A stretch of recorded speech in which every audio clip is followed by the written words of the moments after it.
서울 근교 아파트에서 아내 가영과 함께 산지 7년째. 옆에 있는 사람의 변화는 가장 마지막에 알아차린다더니 어느 순간부터 아내의 눈빛이 달라진 걸 알아채지 못했다. 건축사무소 팀장이라는 직함은 얻었지만 그 대가로 집에 늦게 들어오는 날이 많아졌다. 마흔이 되자 모든 것이 루틴이 되었다. 퇴근길에 걸려오는 아내의 전화.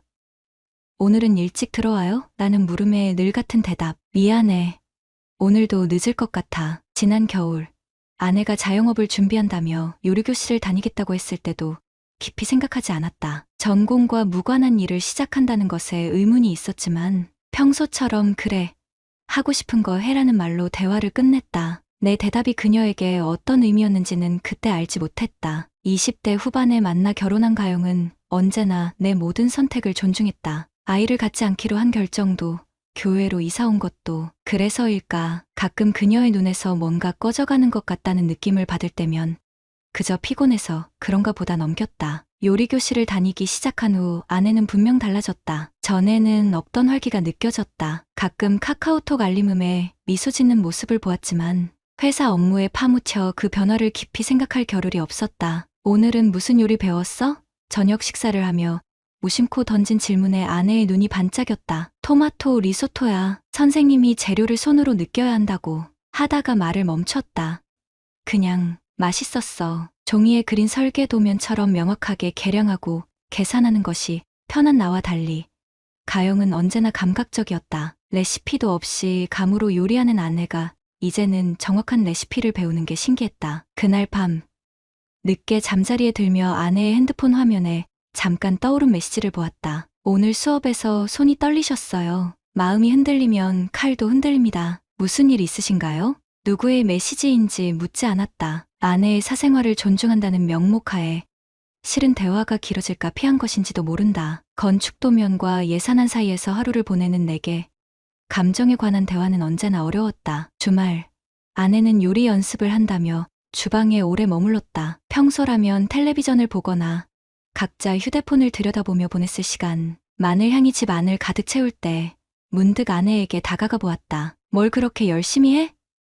내 질문에 가영은 살짝 놀란 듯했다. 마늘을 다지고 있어. 선생님이 마늘은 곱게 다져야 향이 풍부해진다고. 그녀의 목소리가 조금 떨렸다. 칼질하는 아내의 손가락을 보니 여러 개의 작은 상처들이 있었다. 전에 없던 열정으로 무언가에 빠져드는 그녀를 보며 내 가슴 한편에 작은 불안이 자리 잡았다. 요즘 요리교실 어때? 재미있어?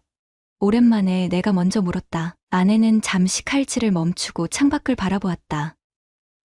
재미있어. 선생님이 내 요리를 이해해주는 것 같아. 그녀가 말한 이해라는 단어가 내 귀에 이상하게 울렸다. 그때 알아차렸어야 했다. 그녀가 찾던 것은 단순한 요리 기술이 아니었다는 것을. 그날 저녁 아내가 백종원 레시피 앱을 삭제하고 새로운 메모 앱을 다운로드하는 모습을 우연히 보았다. 스마트폰 속에 성민 선생님 레시피라는 폴더를 만드는 모습이 눈에 들어왔다. 일상의 작은 균열이 시작된 순간이었다. 요리교실을 다니기 시작한 지 한 달쯤 지났을 때 아내의 휴대폰 울림이 잦아졌다. 특히 밤 10시가 넘어서도 메시지가 오갔다. 주말 오전 커피를 마시며 무심코 보니 가영이 소파에 앉아 휴대폰에 집중하고 있었다. 그녀의 얼굴에 피어난 미소는 오래전에 내게 보여주던 것과 같았다. 무언가가 가슴 한편을 불편하게 했지만 일부러 모른 척했다. 누구랑 그렇게 열심히 얘기해? 커피잔을 들고 물었다. 가영은 순간 놀란 듯 휴대폰을 내려놓았다. 아, 그냥 요리교실 단체 채팅방이야. 다들 주말에 뭐 만드는지 공유하고 있어. 단체 채팅방이라는 말이 거짓말처럼 들렸다. 그녀의 눈빛이 흔들렸고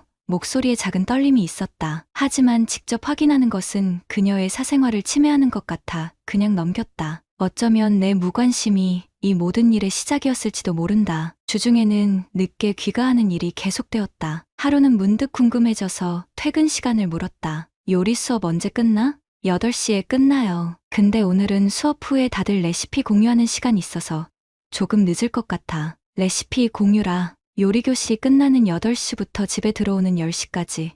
그 2시간 동안 그녀는 무얼 하는 걸까? 질문을 더 하고 싶었지만 감정 표현에 서툰 내게 의심한다는 뉘앙스의 말은 꺼내기 어려웠다. 그러던 어느 날 가영이 노트북을 빌려 써야 할 일이 생겼다. 업무 파일을 열기 위해 로그인하자 브라우저에 자동 저장된 카카오톡 웹버전이 열렸다. 그리고 그곳에서 이름 모를 성민이라는 사람과의 대화창을 보게 되었다. 처음에는 정말 요리에 관한 대화였다. 칼을 써는 법, 야채를 손질하는 방법, 불 조절하는 요령. 하지만 점차 대화는 요리에서 일상으로, 그리고 감정으로 흘러갔다. 오늘 수업에서 만든 파스타 정말 맛있었어요. 가영 씨의 손맛이 특별해요. 요리는 기술보다 마음인데 당신은 그걸 이해하는 것 같아요. 선생님처럼 내 요리를 이해해 주시는 분은 처음이에요. 사실 집에서는 누구도 제 요리의 의미를 알아주지 않아요. 그냥 배고프니까 먹는 거죠. 마치 내 가슴을 누군가 칼로 베어낸 듯한 느낌이 들었다. 숨이 멎는 것 같았다. 남은 대화를 볼까 망설였다. 끝까지 읽어보면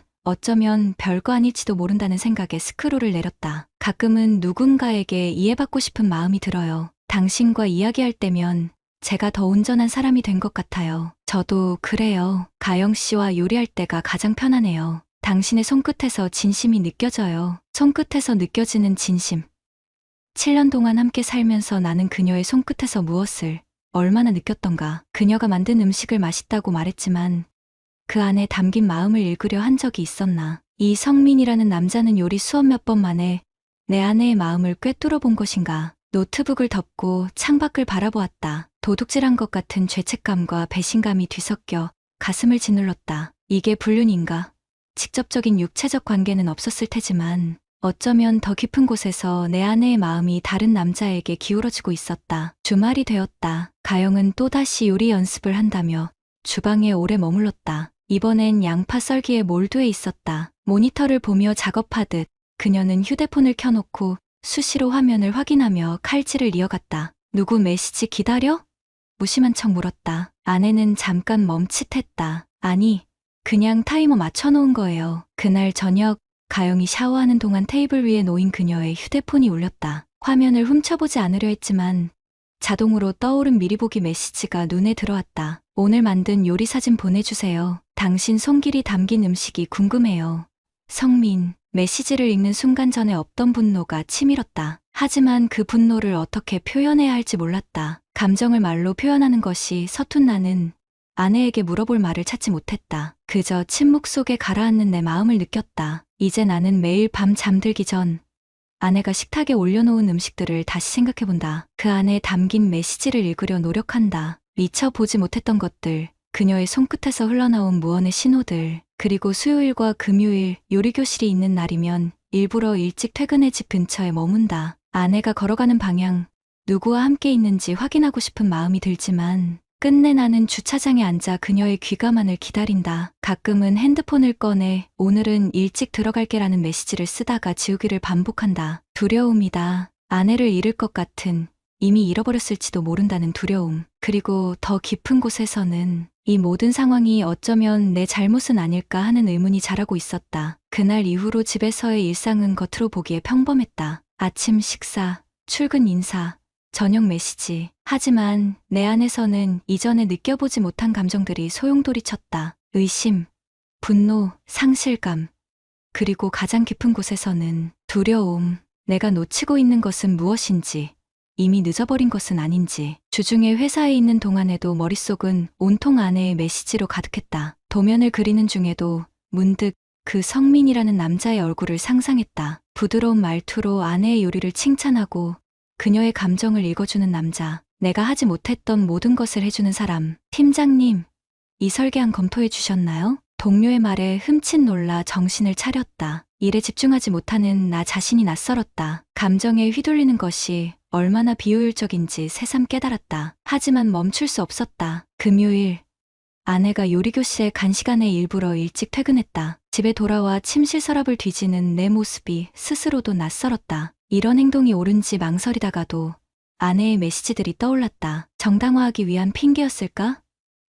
마음이 이미 결정을 내린 뒤였다. 아내의 서랍, 옷장, 화장대, 아무것도 찾지 못했다. 마지막으로 그녀의 책상을 살폈다. 간단한 메모들과 영수증이 대부분이었다. 그러다 서랍 깊숙한 곳에서 검은색 가죽 커버의 노트를 발견했다. 책갈피로 표시된 페이지를 펼쳤다. 2월 15일 성민 선생님의 말. 가슴이 쿵 내려앉았다. 숨을 깊게 들이마시고 계속 읽었다. 요리는 마음의 언어입니다. 당신이 음식에 담는 감정이 맛을 결정합니다. 오늘 만든 파스타는 당신의 감성이 고스란히 담겨 있어요. 조금 외로움이 느껴지네요. 당신은 다른 사람들처럼 레시피를 따라하지 않아요. 그게 당신만의 특별함이에요. 발이 휘청거렸다. 의자에 앉아 노트를 계속 넘겼다. 요리법과 재료 비율 사이사이에 그 남자의 말들이 빼곡했다. 그리고 중간중간 아내의 감정이 담긴 메모들. 오늘은 처음으로 누군가가 내 요리의 의미를 알아봐 줬다. 마치 내 마음을 읽는 것 같았다. 도훈이는 왜 이런 말을 한 번도 해주지 않았을까? 성민 선생님은 내 말을 들을 때 온전히 집중해준다. 눈을 보고 고개를 끄덕이며 마지막 페이지에서 작은 사진 한 장이 떨어졌다.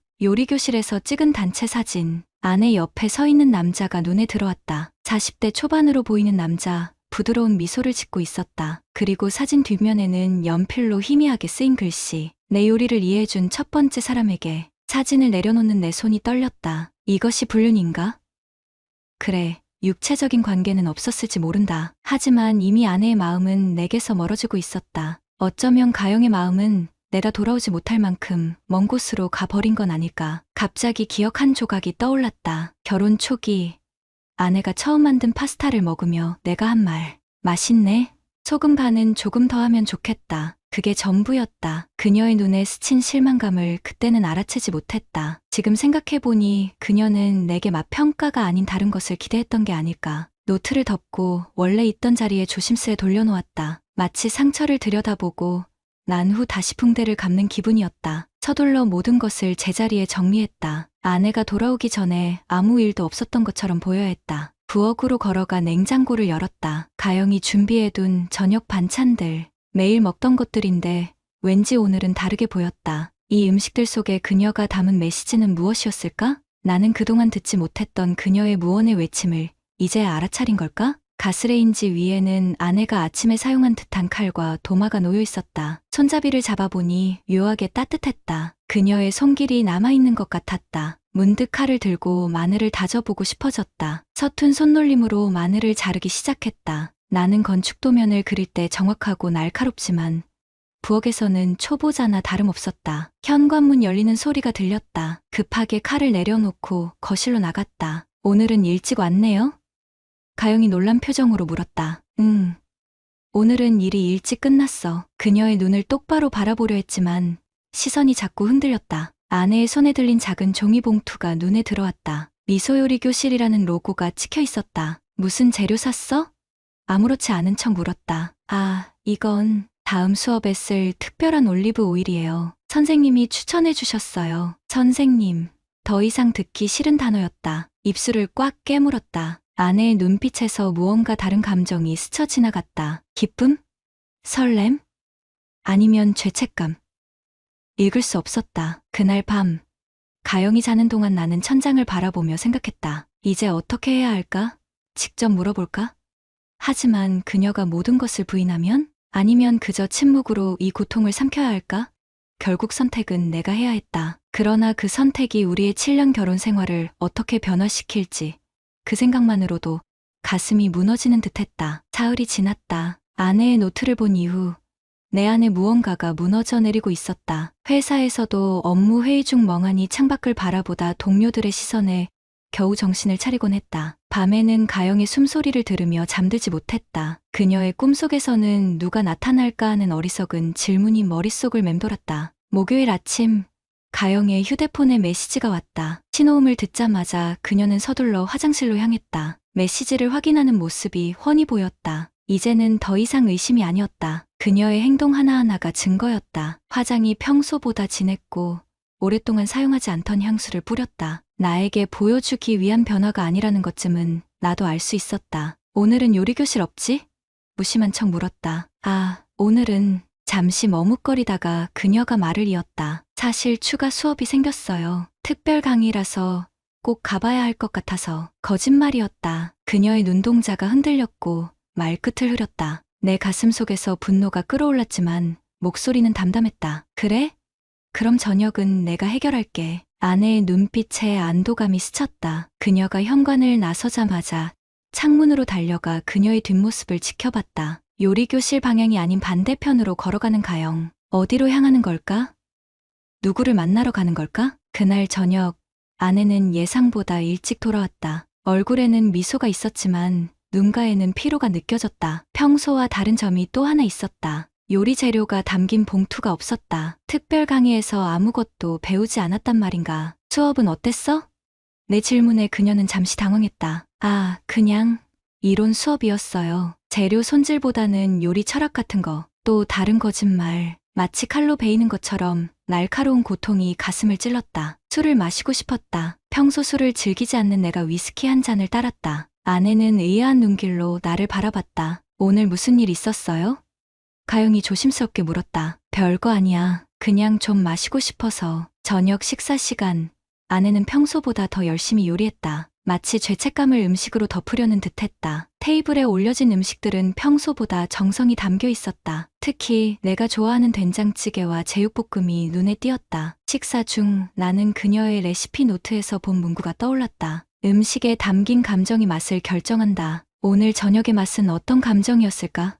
죄책감, 혼란, 아니면 다른 무언가? 젓가락을 들어 된장찌개를 한 숟가락 떠먹었다. 그때 문득 그녀의 칼질이 생각났다. 마늘을 곱게 다지던 손길, 아내가 노트에 적었던 성민 선생님의 말들. 다진 마늘은 원래 그렇게 곱게 다지는 거야? 질문이 입 밖으로 나오자마자 식탁에 팽팽한 긴장감이 감돌았다. 가영의 손이 멈췄다. 그녀의 눈빛이 흔들렸다. 내가 무엇을 알고 있는지, 얼마나 알고 있는지 가늠하려는 듯했다.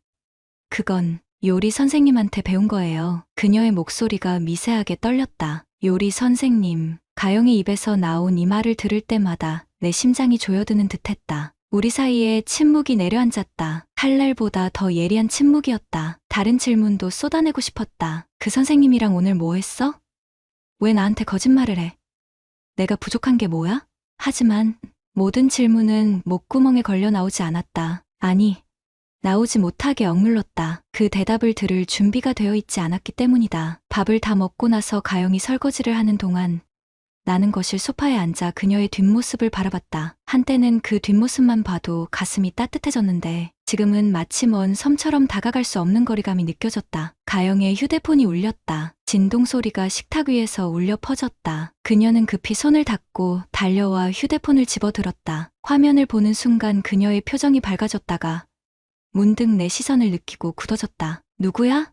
무심한 척 물었지만 내 목소리에는 이미 알고 있다는 냉기가 서려 있었다. 아, 그냥 요리교실 공지사항이에요. 다시 한번 거짓말. 이번엔 참을 수 없었다. 나도 모르게 손에 쥐고 있던 컵을 테이블에 3개 내려놓았다. 소리에 놀란 가영이 나를 바라봤다. 미안해요. 괜찮아요? 응, 짧게 대답하고 침실로 향했다. 문을 닫고 침대에 앉아 깊게 숨을 들이마셨다. 머릿속은 혼란스러웠다. 그녀를 직접 추궁해야 할까? 증거를 더 모아야 할까? 아니면 그냥 모든 것을 모른 척하며 살아야 할까? 1시간쯤 지났을까? 가영이 조심스럽게 침실 문을 열었다. 평소라면 곧바로 샤워를 하고 잠자리에 들었겠지만 오늘은 내 옆에 앉았다. 요즘 많이 피곤해 보여요. 회사에서 무슨 일 있었어요? 그녀의 걱정하는 눈빛이 진심으로 보였다. 이게 바로 혼란스러운 점이었다. 아내는 여전히 나를 걱정했고 여전히 내 곁에 있었다. 하지만 동시에 그녀의 마음은 이미 다른 곳을 향하고 있었다. 가영아. 그녀의 이름을 부르자 가영이 놀란 듯 나를 바라봤다. 이름을 부르는 일이 얼마나 오랜만인지도 모르겠다. 말을 이어가려다 멈췄다. 무슨 말을 해야 할지, 어떻게 시작해야 할지 알 수 없었다. 다음 주에 요리교실에 같이 가도 될까? 내 질문에 가영의 얼굴이 창백해졌다. 눈동자가 흔들렸고 입술이 떨렸다. 그 반응만으로도 충분했다. 더 이상의 증거는 필요 없었다. 왜 갑자기 그런 생각을 해요? 그냥 내가 좋아하는 걸 나도 이해하고 싶어서. 밤새 우리는 등을 돌린 채 잠들지 못했다. 그녀의 불규칙한 숨소리로 보아 울고 있다는 것을 알 수 있었다. 나는 그녀의 등을 토닥이고 싶었지만 손을 뻗을 용기가 나지 않았다. 아침이 밝았다. 가영은 평소보다 일찍 일어나 아침을 준비했다. 평소와 같은 일상인 듯했지만 공기 중에는 무거운 긴장감이 감돌았다. 이것이 바로 균열의 시작이었다. 우리 둘 다 알고 있지만 누구도 먼저 말하지 않는 진실. 다음 날부터 가영의 행동이 달라졌다. 요리교실에 같이 가자는 내 말은 결코 현실이 되지 않았지만 그 제안이 우리 사이에 무언가를 바꿔놓은 듯했다. 휴대폰을 확인하는 횟수가 줄었고 주방에서 보내는 시간이 짧아졌다. 그녀의 눈빛에는 혼란과 죄책감이 교차했다. 주말, 가영은 장을 보러 나갔다가 평소보다 일찍 돌아왔다. 그녀의 두 손에는 식재료가 가득했다. 물고기, 채소, 양념들, 내가 좋아하는 것들이었다. 오늘은 우리 같이 요리해 볼래요? 그녀의 제안에 잠시 놀랐다. 7년 결혼 생활 동안 부엌에서 함께 요리한 적이 거의 없었다. 내가 서툴게 양파를 자르는 동안 가영은 곁에서 조용히 지켜보았다. 그녀의 시선이 내 손끝에 머물렀다. 도훈 씨는 정확하게 자르네요. 마치 설계도를 그리듯이. 그녀의 관찰에 살짝 웃음이 나왔다. 그러고 보니 나는 모든 것을 측정하고 계산했다. 감정까지도. 어쩌면 그것이 우리 사이에 생긴 거리의 원인이었을까? 너는 어떻게 요리해? 내 질문에 가영이 잠시 생각에 잠겼다. 나는 그냥 느낌대로 해요. 레시피를 보지만 결국은 내 손이 기억하는 대로. 그래서 내 요리가 항상 다른 맛이구나. 가영이 놀란 듯 나를 바라보았다. 내가 그녀의 요리 맛의 변화를 알아차렸다는 사실에 놀란 것 같았다. 나도 몰랐다. 내가 이런 것까지 느끼고 있었다니. 그 뒤로 며칠이 지나도 요리교실 이야기는 나오지 않았다. 하지만 수요일, 원래 요리교실이 있던 날, 가영은 집에 있었다. 조용히 책을 읽고 있는 그녀에게 물었다. 오늘 수업 안 가? 그만뒀어요. 단 두 마디였지만 그 말의 무게는 무거웠다. 무언가 질문하고 싶었지만 단어들이 목구멍에 막혀 나오지 않았다. 우리는 다시 침묵 속에 잠겼다. 다음 날 아침 출근 준비를 하다가 가영의 노트북이 열려있는 것을 보았다. 화면에는 보내지 않은 메시지 창이 떠 있었다. 들여다보지 않으려 했지만 눈에 들어온 첫 줄이 나를 멈춰 세웠다. 성민 선생님께 당신은 나를 돌아보게 해준 사람 중 가장 따뜻했어요. 하지만 난 이제 창을 닫고 급히 거실로 나왔다. 가슴이 두근거렸다. 그녀가 관계를 정리하려 하고 있다는 것을 알게 된 안도감과 그럼에도 그의 존재가 가영에게 의미가 있었다는 질투심이 뒤섞였다. 저녁 평소보다 일찍 귀가했다. 현관문을 열자 된장찌개 냄새가 코를 찔렀다. 부엌에서 가영이 두 그릇에 국을 식탁에 올려놓고 있었다. 평소와 다른 점은 두 그릇이 나란히 놓여 있다는 것. 우리는 늘 식탁 양 끝에 앉곤 했었다. 오늘은 옆에 앉아서 먹을까요? 가영이 제안에 말없이 고개를 끄덕였다. 그녀 옆자리에 앉자 묘한 긴장감이 감돌았다. 마치 처음 만난 사람처럼 어색하고도 설레는 기분이었다. 된장찌개에서 김이 모락모락 피어올랐다. 한 가지 물어봐도 될까? 내 목소리가 떨렸다. 네, 그 사람. 어땠어? 질문을 후회했지만 이미 늦었다. 가영은 숟가락을 내려놓고 깊게 숨을 들이마셨다. 그녀의 눈에 맺힌 눈물이 보였다. 그 사람은 내 음식에 담긴 감정을 알아봐 줬어요. 내가 외로울 때, 슬플 때, 행복할 때 모든 걸 느낄 수 있다고 했어요. 말을 멈추고 그녀가 나를 바라보았다. 그 눈빛에 묻어있는 질문을 읽을 수 있었다. 당신은 왜 그러지 못했나요? 미안해. 짧게 말했다. 감정 표현에 서툰 내게는 이 두 마디가 최선이었다.